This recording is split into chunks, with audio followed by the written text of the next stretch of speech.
Hello అండి, అందరికీ నమస్తే. వెల్కమ్ టు వారణాసి వంటింట్లో. ఈరోజు ఇదిగోండి, ఈ కొత్తది కొన్నాం కదా, మరి కొత్త దాంతో రకరకాలు చేయకపోతే ఎలాగా చెప్పండి. ఆ, కొత్తది ఉంటే కనుక వాడుతూనే ఉండాలి అలాగా. ఇది రెండోసారి చేయడం. దీంట్లో ఒక మంచి ఐటెం చేసేసుకుందాం రండి. ముందుగా స్టవ్ వెలిగించేసుకుని బాండి పెట్టుకున్నాం, అలా వేడవుతూ ఉంటుంది. ఇదిగోండి, ఇది ఈరోజు మనం చేసే వంటకం ఇదనమాట. ఇదేంటి తెలుసా మీకు అందరికీ? కొయ్యి తోటకూర. ఈ ఊర్లో తోటకూర కొనాలంటే నాకు అస్సలు ఇష్టం ఉండదండి, సరిగా ఉండదు తోటకూర. సరే, ఉన్న వాటిల్లో ఈ కొయ్యి తోటకూర బాగుంటుందని చెప్పి ఇదే తీసుకొచ్చానమాట. తోటకూర తినాలి కదా, మరి ఆరోగ్యానికి మంచిది. సో ఇక్కడ తోటకూర బాగుండదని నేను చాలా తక్కువగా తెస్తూ ఉంటాను. ఈ తోటకూర బాగుంటుందంటే తీసుకొచ్చానమాట. ఈ కొయ్యి తోటకూర మొత్తం 5 కట్టలు, 3 కట్టలు ఉంచేసాను. ఒక 2 కట్టలు శుభ్రంగా కడిగేసేసుకుని ఇలా కట్ చేసుకుని పెట్టుకున్నా. ఒక 2 పచ్చిమిరపకాయలు కూడా ఇందులో వేసుకున్నాను. కాయలు తుంపలేదు, కాయ పడంగానే వేసేసుకున్నాను. అయితే మా ఊర్లో అయితే పెరుగు తోటకూర దొరుకుతుంది, చాలా బాగుంటుంది. అసలు ఎంత బాగుంటుందో. ఇక్కడ తోటకూర అంతగా నచ్చట్లేదు కాబట్టి నేను తేవట్లేదు. సర్లేండి, అదంతా పక్కన పెట్టేద్దాం. ఇదేమో కూర చేసుకుందాం, దీన్ని పక్కన పెడదాం. అయితే ఇప్పుడు దీన్ని శుభ్రంగా కడిగేసేసుకుని కట్ చేసేసుకుని పెట్టుకున్నాం కదా. దీన్ని ఇప్పుడు మనం స్టవ్ వెలిగించుకుని దీని మీద హండి పెట్టేసాం కదా. దీంట్లో ఇప్పుడు కొద్దిగా నెయ్యి అయితే వేద్దామండి. ఇదిగోండి, కొంచెం నెయ్యి వేసుకుందాం. నెయ్యి కరిగిన తర్వాత ఇందుకే ఏం చేస్తున్నాను ఏంటి అనేది చెప్పలేదు కదా, చెప్తానండి. వెయిట్ చేయండి, 1 మినిట్, మీకే అర్థమైపోతుంది. ఇప్పుడు దీంట్లో వేడెక్కిన తర్వాత ఇదిగోండి కొన్ని మిరియాలు వేసుకుందాం. మిరియాలు వేసుకుని కొంచెం ఒక్కసారి ఇలా వేయించేసుకుందాం. మిరియాలు కాస్త వేగితే బాగుంటుంది. వేగిన మిరియాలతో పాటుగా మనం ఏం చేద్దామంటే ఇది కూడా వేసేద్దాం. ఈ పచ్చిమిరపకాయలు వేసేద్దాం. అలాగే ఈ కట్ చేసుకున్న కొయ్యి తోటకూరని కూడా ఇందులో వేసేద్దాం. ఇదంతా గిన్నె మొత్తం ఊసుకుని వేసేసుకోండి. ఇలా వేసేసుకున్నాం కాబట్టి దీంట్లో ఒకసారి స్పూన్ పెట్టి ఇలా కలిపేసుకుని దీన్ని కొంచెం సేపు మగ్గనిద్దాము. అంటే ఆ పసిరి వాసన అనేది పోతుందండి. ఇలా చేసుకుంటే కనుక ఒక్కసారి ఇలా వేయించినట్టు చేసుకుంటే ఆ పసిరి వాసన లాంటిదంతా పోయి రుచిగా ఉంటుందన్నమాట. మనం ఏదైనా రుచిగా చేసుకోవాలి కదండి. రుచిగా చేసుకుంటేనే అందరూ ఇష్టపడతారు. చక్కగా మళ్ళీ 1-2 సార్లు తినాలనిపిస్తూ ఉంటుంది. ఇప్పుడు దీన్ని మనం మూత పెట్టేద్దాం. ఈలోపు ఇది ఉడికేటప్పటికి మనం వేరే ప్రాసెస్ ఒకటి చేయాలి. ఆ ప్రాసెస్లోకి వెళ్దాము. ఇదిగోండి, ముందుగా మిక్సీ జార్ తీసుకోండి. మిక్సీ జార్లోకి మనం ఏమేమి వేసుకోవాలంటే ఇదిగోండి, మనకి కావాల్సినవి అల్లం ముక్కలు చూసారా, అల్లం ముక్కలు, అలాగే కొబ్బరి ముక్కలు, జీలకర్ర, ఇవి వేసేసుకుందాం ఇందులో. అలాగే ఒక పచ్చిమిరపకాయ కూడా, కొంచెం శనగపిండి,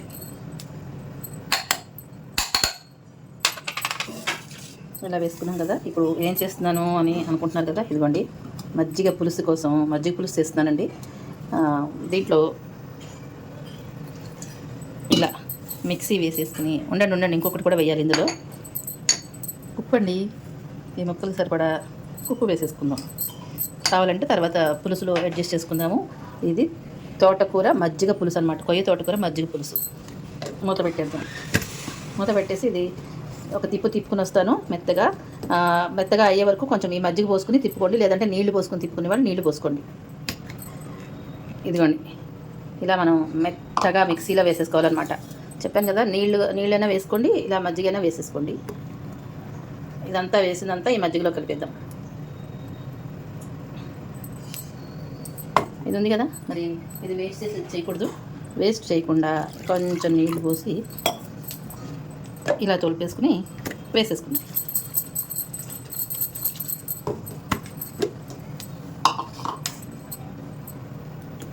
ఇది సరిపోదు కాబట్టి చేసేటప్పుడు దాంట్లో పోసేస్తాను. ఒక్కసారి ఇలా కలిపేసుకుందాం.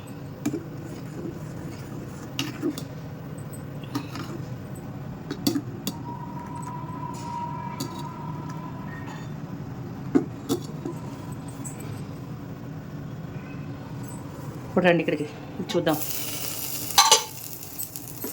చూసారా, మగ్గింది. ఇట్లా కాసేపు మగ్గించుకుంటే బాగుంటుంది అన్నమాట.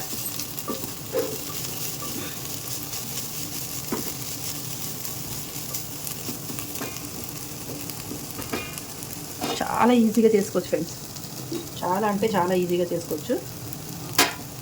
నేను అన్నీ సింపుల్గానే చూపిస్తాను, తక్కువ ఆయిల్తోటే చూపిస్తాను. చూసి మీరు కూడా చేసేసుకోండి. ఇదిగోండి, ఇప్పుడు మనం ఇలా కలుపుకున్న ఈ మజ్జిగ మిశ్రమం ఏదైతే ఉందో దాన్ని దీంట్లో పోసేద్దాం. శనగపిండి ఎందుకు అంటే విరిగిపోకుండా ఉండడం కోసం శనగపిండి వేస్తాం అనమాట. అత్తుకున్నట్టు ఉంటుందన్నమాట. ఇలాగ మజ్జిగ వెచ్చబెట్టేటప్పుడు వేడి చేసేటప్పటికి మరుగుతుంది కదండి. మజ్జిగ పులుసు అంటే బాగా మరగాలి. మరిగేటప్పటికి అది విరిగిపోయినట్టు అయిపోతుంది మజ్జిగ పోసేటప్పటికి. ఆ విరగకుండా ఉండడం కోసం అని చెప్పి శనగపిండి వేస్తారనమాట. జొన్నపిండి ఉన్నా కూడా వేసుకోవచ్చండి. మీ దగ్గర హెల్తీగా చేసుకోవాలనుకున్నప్పుడు జొన్నపిండి ఉంటే ఆ జొన్నపిండి కూడా వేసేసుకోవచ్చు. మరి కాస్త నీళ్ళు కొంచెం చిక్కబడిపోతుంది కాబట్టి కొంచెం నీళ్ళు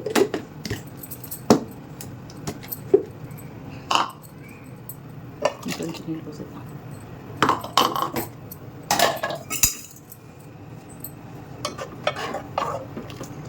దీంట్లో చక్కగా కొబ్బరి, శనగపిండి, అల్లం, జీలకర్ర ఇవన్నీ వేసాం కదండి.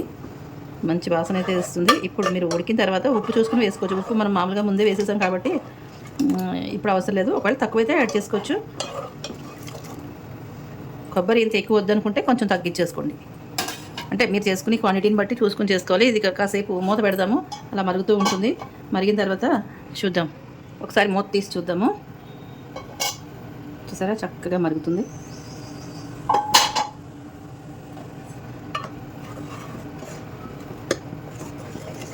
ఇలా దీనికి కొంచెం పుల్లటి మజ్జిగ ఉంటేనే బాగుంటుందండి. ఒకవేళ పుల్లగా లేని మజ్జిగ ఏమైనా ఉందనుకోండి, కమ్మటి మజ్జిగ ఉందనుకోండి, ఆ మజ్జిగకి మీరు ఇలా తోటకూర వేసి చేసుకోవాలనుకున్నా, ఏది చేసుకోవాలన్నా కమ్మటి మజ్జిగతోటి ఒక టమాటో వేసేసుకోండి. టమాటో వేసుకుంటే ఆ పులుపుకి బాగుంటుంది అనమాట. మరీ కమ్మగా ఉన్నది బాగుండదు, కొంచెం చిన్న పులుపు ఉంటే బాగుంటుంది. ఇదిలాగా మరుగుతూ ఉంటుంది. ఇప్పుడు మనం ఇది మూత పెట్టేద్దాం. మూత పెట్టేసి ఇక్కడ ఈ స్టవ్ మీద పోపు వేసుకుందాం. స్టవ్ వెలిగించుకొని కొంచెం ఒక స్పూను నెయ్యి వేసుకుని, నెయ్యి కరిగిన తర్వాత ఆ పోపు వేసుకుందామండి. ఈ మజ్జిగ పులుసుల్లోకి ఖచ్చితంగా నెయ్యే వాడాలండి.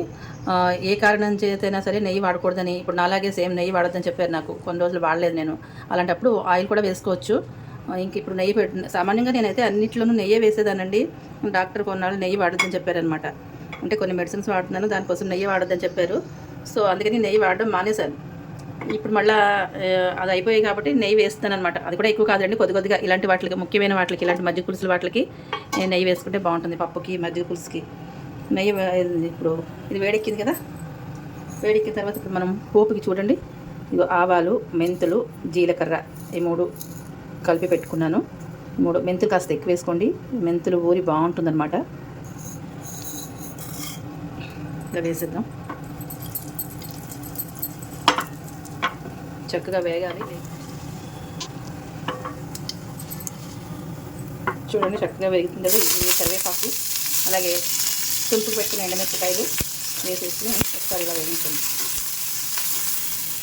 ఇక స్టవ్ ఆపేసుకుందాము. ఇప్పుడు ఫైనల్గా ఇదిగోండి కొంచెం ఇంగువ వేస్తేనే బాగుంటుంది మజ్జిగ పులుసులోను. వద్దు అనుకున్న వాళ్ళు, ఇంగువ నచ్చదు అనుకున్న వాళ్ళు స్కిప్ చేసుకోండి. ఇప్పుడు మనం ఏం చేద్దామంటే, మనం మజ్జిగ పులుసులో పసుపు వేసుకోలేదు. ఈ పసుపు అనేది కొంచెం మనం ఇందులో వేడివేడిగా ఉన్నప్పుడు వేసేసుకున్నామే అనుకోండి, మంచి కలర్ వస్తుంది అన్నమాట.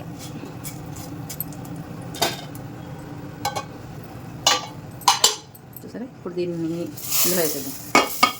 చూడండి అసలు ఎంత సింపుల్గా చేసుకోవచ్చు. మజ్జిగ పులుసు అనేది చాలా ఈజీగా, చాలా సింపుల్గా చేసుకోవచ్చు. కొంచెం మజ్జిగ ఉంటే చాలు చేసేసుకోవచ్చు. మనం మజ్జిగ పులుసు అనేది రెడీ అయిపోతుంది. మా ఇంట్లో మజ్జిగ పులుసు చాలా చాలా ఇష్టం అండి, అందరికీ ఇష్టం. ప్రస్తుతానికి ఇప్పుడు ఉన్నది మేము ఇద్దరమే అనుకోండి, మా పిల్లలకు కూడా చాలా ఇష్టం అనమాట. మజ్జిగ పులుసు ఉంటే ముద్దపప్పు కంపల్సరీ ఉండాలి. సో నేను ఈరోజే చేయలేదు అనుకోండి, ముద్దపప్పు ఏం చేయలేదు. కూర చేశాను, వంకాయ వెరైటీ కర్రీ చేశాను అనమాట. చాలా చాలా బాగుంటుంది. అంటే వెరైటీ ఏం కాదులేండి, పాతకాలం కూర అనమాట. చాలా చాలా బాగుంటుంది. ఆ వీడియో కూడా అప్లోడ్ చేస్తాను, తప్పకుండా చూడండి. సరే, ఒక్కసారి మరిగిన తర్వాత మనం ఆపేసుకుందాం. కొంచెం ఫ్లేమ్ హైలో పెట్టేసి ఒక్కసారి మరిగిన తర్వాత ఆపేసుకుంటే మన మజ్జిగ పులుసు రెడీ అయిపోయినట్టే. ఇప్పుడే మీరు కొంచెం ఉప్పు చెక్ చేసేసుకోండి. చేసుకున్న తర్వాత సరిపోతే అడ్జస్ట్ చేసుకోండి, సరేనా? ఇదిగో చూడండి అసలు ఎంత మంచి వాసన వేస్తుంది, గుమగుమలు ఆడిపోతుంది. ఆ పసుపు అలా వేసాం కదా, వేసినప్పుడు మంచి కలర్ వచ్చింది. చూడండి, దీంట్లో ఇంగు కూడా పడింది కాబట్టి అద్భుతంగా ఉంది. మంచి వాసన అయితే వస్తుంది. అసలు చూడండి పొగలు ఎట్లా వస్తుందో. ఆ ఉడికేటప్పుడు అద్భుతమైన వాసన అనమాట. నచ్చిందా మీది? నచ్చిందా? మరి నచ్చితే మరి లైక్, షేర్, సబ్స్క్రైబ్ చేసేయండి. ఇలాగే మన ఛానల్ని ఫాలో అవ్వండి. ఫాలో అయితే మంచి మంచి రెసిపీస్ అన్నీ మిస్ అవ్వకుండా చూస్తూ ఉందరు. కానీ మీరు కూడా చేసేసుకుని ఎలా ఉందో నాకు కామెంట్లో తెలియజేసేయండి. సరేనా? సర్వేదన సుఖనోభవంతు, లోకా సమస్త సుఖనోభవంతు. Thank you for watching.